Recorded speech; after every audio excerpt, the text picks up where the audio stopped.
Assalamualaikum warahmatullahi wabarakatuh. Perkenalkan, nama saya Garibaldi Triuda dengan NIM 0704202073. Di sini saya akan mempresentasikan mata kuliah bahasa Indonesia yang berjudul kata. Pertama ada makna kata. Kata atau ayat merupakan satuan bahasa yang mempunyai arti atau satu pengertian. Dalam bahasa Indonesia, kata adalah satuan bahasa terkecil yang mengisi salah satu fungsi sintaksis atau subjek, predikat, objek, atau keterangan dalam suatu kalimat. Kata dalam bahasa Melayu dan Indonesia diambil dari bahasa ngapak, kata. Dalam bahasa Sanskerta, kata sebenarnya bermakna konversasi, bahasa, cerita, atau dongeng. Dalam bahasa Melayu dan Indonesia terjadi penyempitan arti semantis menjadi kata. Definisi kata merupakan elemen terkecil dalam sebuah struktur bahasa yang dapat dituliskan atau diucapkan dan sebuah bentuk kesatuan pemikiran atau perasaan yang digunakan dalam berbahasa. Secara umum, kata adalah sebuah unsur bahasa yang susunannya terdiri dari kumpulan huruf atau unit yang memiliki sebuah arti sehingga dapat berfungsi untuk membentuk kalimat, frasa, dan klausa. Unsur bahasa ini terdiri dari satu atau lebih morfem. Morfem merupakan satuan gramatikal terkecil yang mempunyai sebuah makna dan digunakan untuk membedakan makna jamak, tunggal, waktu lampau, dan sebagainya. Bentuk dapat dengan atau tanpa afiks atau imbuhan. Bentuk-bentuk dari afiks adalah prefiks atau berada di awal, infiks atau berada di tengah, dan sufiks atau berada di akhir.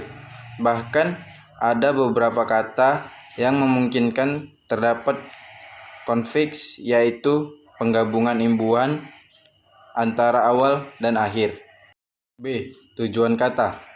Kata memiliki tujuan sebagai satuan gramatikal terkecil yang memiliki makna dan arti sehingga dapat disusun menjadi suatu kalimat, klausa, dan frasa. Unsur bahasa ini menjadi unsur penting dalam kebahasaan karena dapat menerangkan benda, waktu, sifat, dan lain-lain. C. Fungsi kata. Sebagai satuan gramatikal terkecil yang membentuk suatu kalimat, kata memiliki beberapa fungsi, yaitu fungsi subjek, fungsi predikat, fungsi objek, fungsi keterangan, dan fungsi pelengkap. Di bawah ini akan dijelaskan mengenai fungsi tersebut. 1. Fungsi sebagai subjek adalah bagian dari kalimat yang menandakan apa yang sedang dibicarakan. Yang kedua, fungsi sebagai predikat merupakan bagian dari kalimat yang menandakan apa yang dibicarakan oleh subjek dan biasanya harus mengandung unsur verba. Setelahnya dapat diikuti oleh objek atau adverbia. Fungsi kata sebagai predikat memberi keterangan tentang apa yang dilakukan oleh subjek.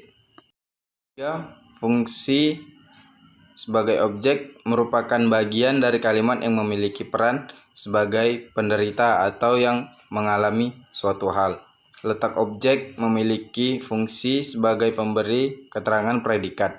Yang keempat, fungsi sebagai keterangan kata. Keterangan merupakan bagian dari kalimat yang berfungsi untuk memberikan keterangan terhadap unsur lainnya. Meskipun hadirnya tidak terlalu penting, namun dapat memberikan penjelasan lebih lanjut tentang suatu kalimat. 5. Fungsi sebagai pelengkap. Fungsi yang satu ini sedikit sulit untuk menganalisis keberadaannya. Terkadang, ia dapat berfungsi sebagai keterangan atau objek. D. Jenis kata. Berdasarkan bentuknya, kata digolongkan menjadi 4 kata, yaitu kata dasar, kata turunan, kata ulang, dan kata majemuk. Kata dasar adalah kata yang merupakan dasar pembentukan kata turunan atau kata berimbuhan. Perubahan pada kata turunan disebabkan karena adanya afiks atau imbuhan, baik di awal prefiks atau awalan, tengah infiks atau sisipan, maupun akhir sufiks atau akhiran kata.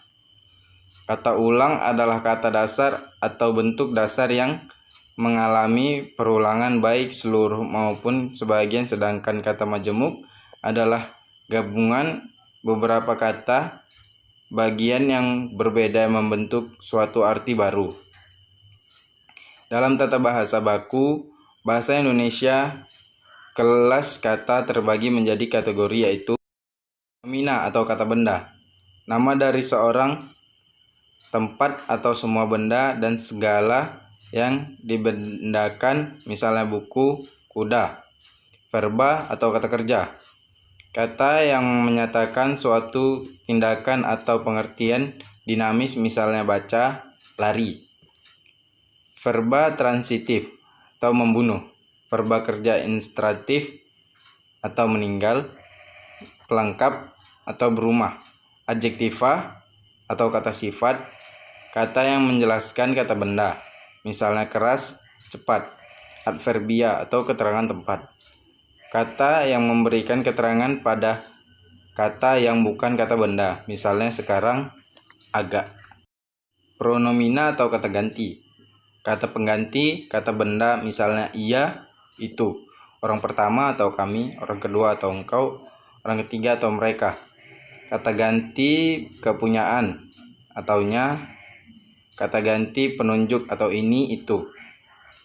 Numeralia atau kata bilangan, kata yang menyatakan jumlah benda atau hal yang menunjukkan urutan dalam suatu deretan, misalnya suatu, kedua. Angka kardinal atau 12, angka ordinal atau 12. Kata tugas atau partikel adalah jenis kata di luar kata-kata di atas yang berdasarkan peranannya dapat dibagi menjadi 5 subkelompok. Preposisi atau kata depan, contoh lari. Konjungsi atau kata sambung, konjungsi berkoordinasi atau dan, konjungsi subordinat atau karena. Artikula atau kata sandang, contoh sang, si.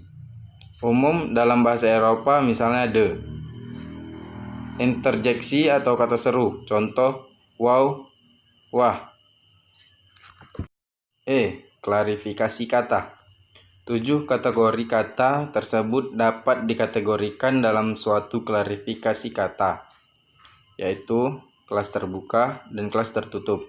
Kata yang tergolong dalam kelas terbuka dapat berkembang atau justru berkurang seiring waktu.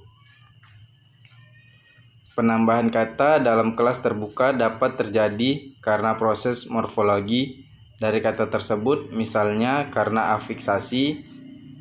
Kelas kata yang termasuk dalam kelas terbuka adalah nomina, adjektiva, verba, dan adverbia. Berlawanan kelas dengan kelas kata sebelumnya. Kelas tertutup tidak dapat membentuk kata baru, oleh karena itu jumlah kata dalam kelas ini tidak pernah bertambah ataupun berkurang. Contoh dari kelas kata yang tergolong dalam kelas tertutup adalah pronomina, preposisi, dan konjungsi. Yang F, penentuan batas kata. Di dalam ilmu linguistik ada minimal 5 dalam menentukan batas-batas kata. Pada jeda seorang pembicara disuruh untuk mengulang kalimat yang diberikan secara pelan. Diperolehkan untuk beristirahat dan mengambil jeda. Sang pembicara maka akan cenderung memasukkan jeda pada batas-batas kata. Namun metode ini tidaklah sempurna. Sang pembicara bisa dengan mudah memilah-milah kata-kata yang terdiri dari banyak suku kata. Keutuhan seorang pengguna disuruh untuk mengucapkan sebuah kalimat secara keras dan lalu disuruh untuk mengucapkannya lagi dan ditambah beberapa kata. Bentuk bebas minimal konsep ini pertama kali diusulkan oleh Leonard Bloomfield. Kata-kata adalah leksem. Jadi satuan terkecil yang bisa terdiri sendiri. Batas fonesti. Beberapa bahasa mempunyai aturan pelafalan khusus yang membuatnya mudah ditinjau di mana batas kata sejatinya. Misalnya di bahasa yang secara teratur menjatuhkan tekanan pada suku kata terakhir, maka batas kata mungkin jatuh setelah masing-masing suku kata yang diberi tekanan. Contoh lain bisa didengar pada bahasa yang mempunyai harmonika vokal, seperti bahasa Yunani. Vokal dalam bagian kata memiliki kualitas sama. Oleh sebab itu, batas kata mungkin terjadi setiap kali kualitas huruf hidup berganti. Tetapi, tidak semua bahasa mempunyai peraturan fonetis seperti itu yang mudah. Kalaupun iya, pada bahasa ini ada pula perkecualiannya. Satuan semantis seperti pada banyak bentuk bebas yang minimal yang disebut di atas ini. Metode ini memilah-milah kalimat ke dalam kesatuan-satuannya, semantiknya yang paling kecil. Tetapi bahasa sering memuat kata yang mempunyai nilai semantik kecil atau sering memainkan peran yang lebih gramatikal, atau kesatuan-kesatuan semantik yang adalah kata majemuk. Dalam praktiknya, ahli bahasa mempergunakan campuran semua metode ini untuk menentukan batas kata dalam kalimat. Namun, penggunaan metode ini, definisi persis kata sering masih sangat sukar ditangkap.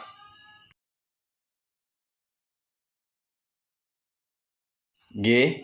Bentuk kata. Kata imbuhan. Bentuk ini merupakan modifikasi dari asal maupun dasar yang telah diberi imbuhan berupa awalan, sisipan, akhiran, dan kombinasinya, sehingga menambahkan makna yang ingin dijelaskan oleh penulis dengan kata tersebut. Jenis ini memiliki 4 macam bentuk lainnya sesuai dengan penempatan imbuhannya. Imbuhan awal atau prefiks. Prefiks merupakan imbuhan yang berada di awal sebuah unsur dasar. Contohnya me, ke, ter, pe, per, di, se, dan ber. Jika digabungkan dengan unsur dasar menjadi berenang, ditendang, memakan, dan lain-lain. Imbuhan akhiran atau sufiks.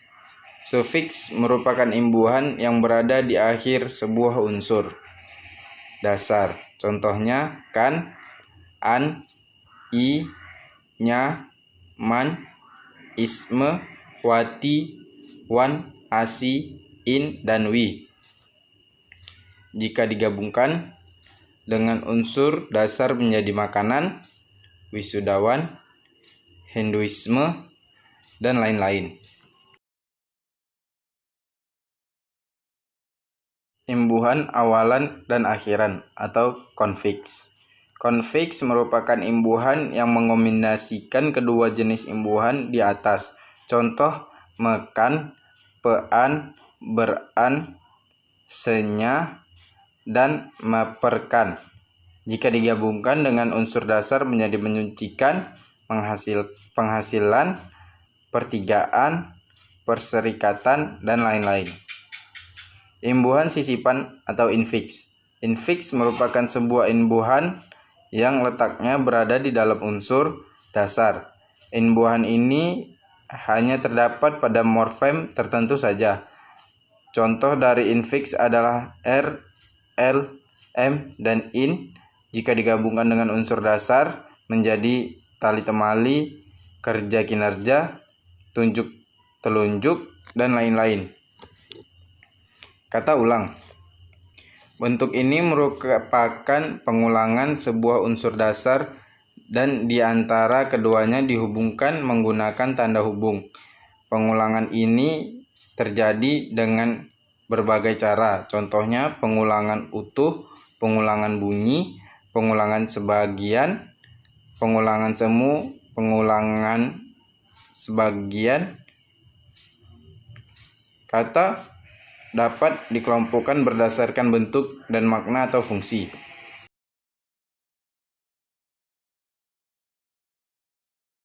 Majas pertentangan. Majas pertentangan adalah majas yang digunakan untuk menyatakan suatu hal yang sebenarnya dengan istilah yang berlawanan.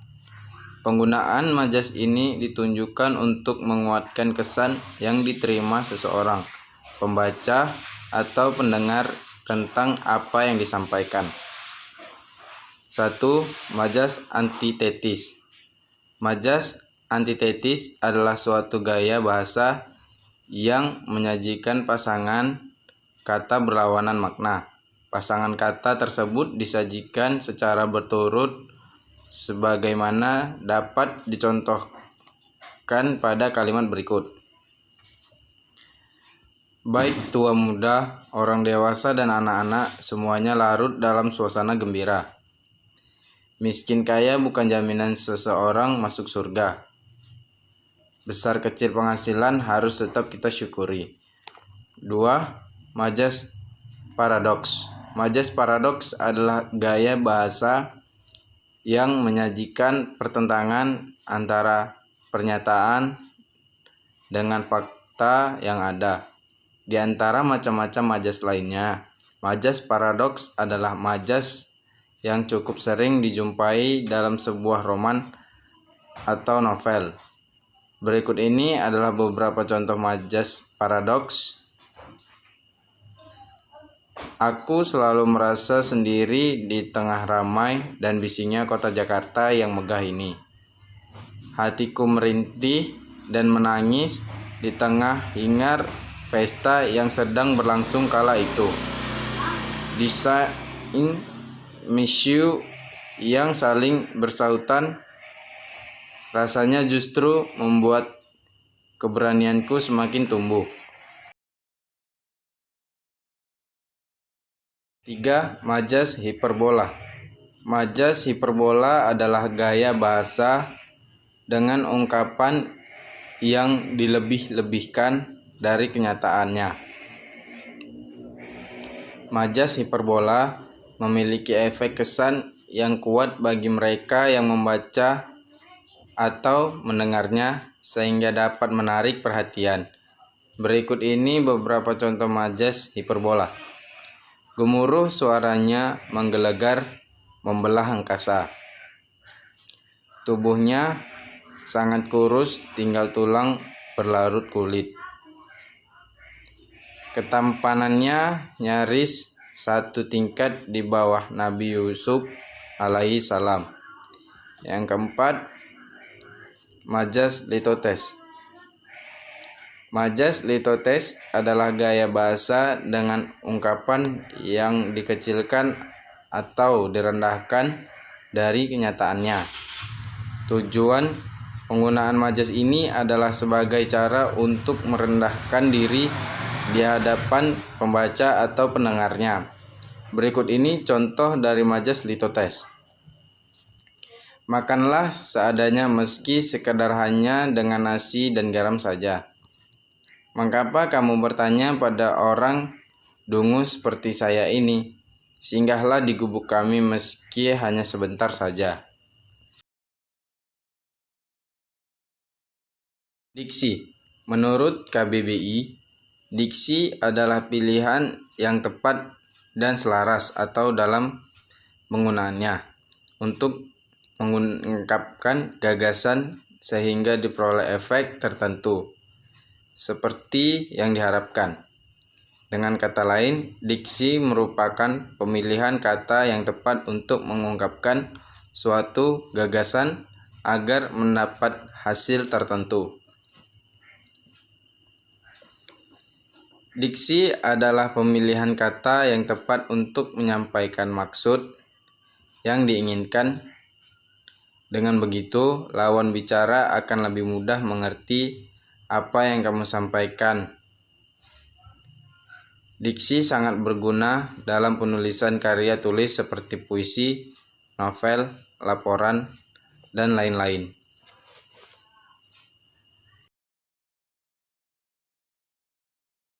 Diksi bisa diartikan sebagai pilihan kata pengarang untuk menggambarkan sebuah cerita. Agar dapat menghasilkan cerita yang menarik melalui pilihan kata-kata diksi yang baik harus memenuhi syarat seperti ketepatan dalam pemilihan kata dalam menyampaikan suatu gagasan.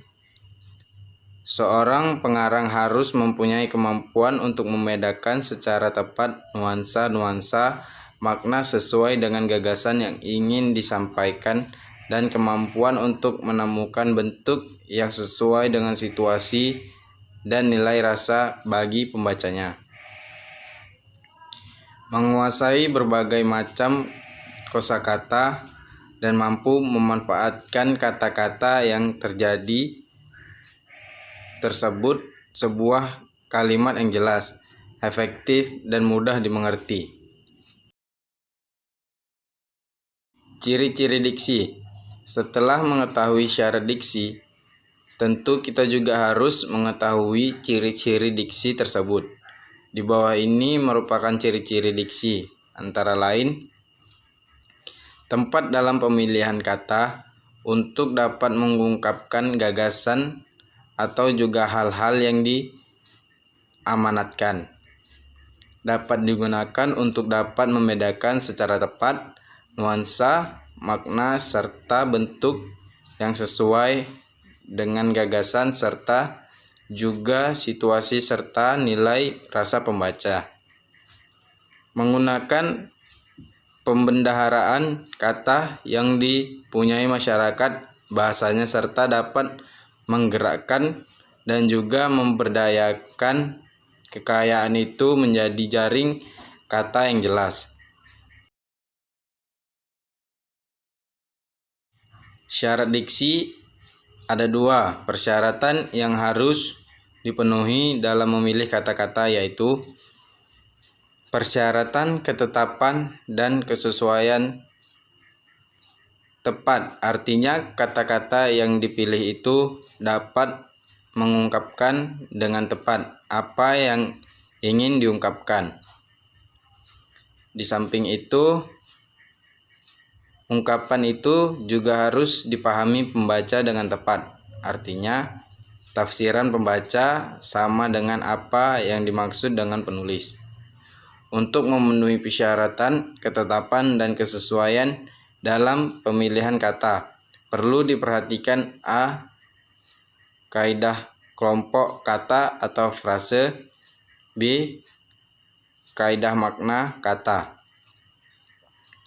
Pilihan kata sesuai dengan kaidah kelompok kata atau frase. Pilihan kata atau diksi yang sesuai dengan kaidah kelompok kata atau frase.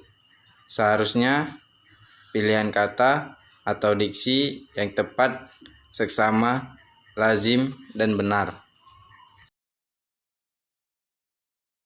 1. Tepat. Contohnya, makna kata lihat dengan kata pandang biasanya bersinonim, tetapi kelompok kata pandangan mata tidak dapat digantikan dengan lihatan mata. 2. Seksama. Contohnya kata besar, agung, akbar, dan tinggi termasuk kata-kata yang bersinonim. Kita biasanya mengatakan hari raya serta hari besar, tetapi tidak pernah mengatakan hari agung, hari akbar, ataupun hari tinggi. Begitu pula dengan kata jaksa, agung tidak dapat digantikan dengan jaksa besar, ataupun jaksa raya, ataupun jaksa tinggi karena kata tersebut tidak seksama. 3. Lazim. Lazim adalah kata itu sudah menjadi milik bahasa Indonesia. Kata yang tidak lazim dalam bahasa Indonesia apabila dipergunakan sangatlah akan membingungkan pengertiannya saja. Contohnya, kata makan dan santap bersinonim, akan tetapi tidak dapat mengatakan anjing bersantap sebagai sinonim anjing makan. Kemudian kata santapan rohani tidak dapat pula digantikan dengan makanan rohani. Kedua, kata ini mungkin tepat pengelompokannya tetapi tidak seksama serta tidak lazim dari sudut makna dan pemakaiannya. Pilihan kata sesuai dengan kaidah makna kata jenis makna. Berdasarkan sifatnya, makna dibedakan atas dua macam, yaitu yang pertama makna denotasi adalah makna yang sesuai dengan hasil observasi panca indera dan tidak menimbulkan penafsiran lain. Makna denotasi disebut juga sebagai makna sebenarnya. Contoh, kepala, organ tubuh yang letaknya paling atas, besi, logam yang sangat keras. Makna konotasi adalah makna kata yang tidak sesuai dengan hasil observasi panca indera dan menimbulkan penafsiran lain. Makna konotasi disebut juga sebagai makna kias atau makna kontekstual. Contoh, A. Ibu kota, pusat pemerintahan. B. Ibu jari, jari yang paling besar atau jempol. C. Jamban, kamar kecil. Perubahan makna. Berdasarkan campuran makna, perubahan makna dibedakan atas A. Meluas, cakupan makna sekarang lebih luas daripada sebelumnya. B. Menyempit, cakupan makna sekarang lebih sempit daripada makna dahulu.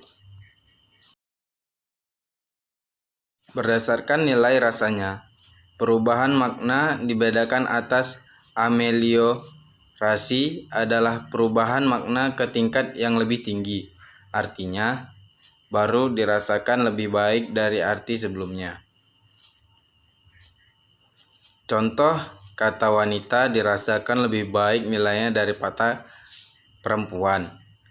Kata istri atau nyonya dirasakan lebih baik daripada kata bini. Pengeresan makna. Pergeseran makna dibedakan atas dua macam. Satu, asosiasi adalah pergeseran makna yang terjadi karena adanya persamaan sifat. Contoh, Tasya menyikat giginya sampai bersih. Yang kedua, pencuri itu menyikat habis barang-barang berharga di rumah itu. Sinestesia adalah perubahan makna akibat adanya pertukaran tanggapan antara dua indera yang berbeda. Contoh, sayur itu rasanya pedas sekali. Kata-katanya sangat pedas didengar. Relaksi makna. Satu, homonim adalah dua buah kata yang mempunyai persamaan tulisan dan pengucapan. Bisa berarti satu dapat sanggup, dua racun. Buku berarti satu kitab, dua antara ruas dengan ruas. Perbedaan ragam bahasa. Contoh, membuat bersinonim, mengubah asisten bersinonim pembantu, tengah bersinonim madya. Perbedaan dialek temporal. Contoh, membuat bersinonim, mengubah asisten bersinonim membantu, tengah bersinonim madya. Antonim adalah kata-kata yang berlawanan artinya. Contoh, tua, muda, besar, kecil, luas, sempit.